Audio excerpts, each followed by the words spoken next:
Hello guys, welcome to Pronouncist, your pronunciation guide. Today we will learn how to pronounce the word shown on the screen. Ford. Both US and UK have the same pronunciation of this word. Ford.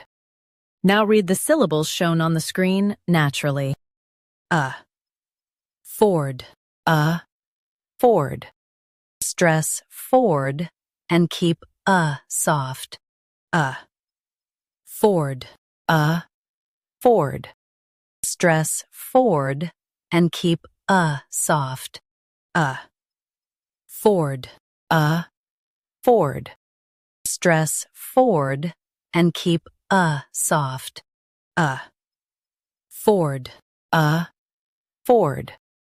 Practice repeatedly and you'll soon be able to say this word perfectly.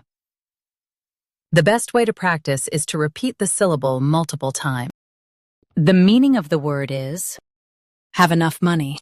Try repeating this word several times to improve your pronunciation.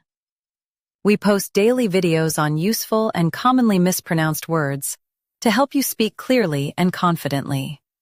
Like this video and subscribe to Pronouncist for more pronunciation guides. Thanks for watching us.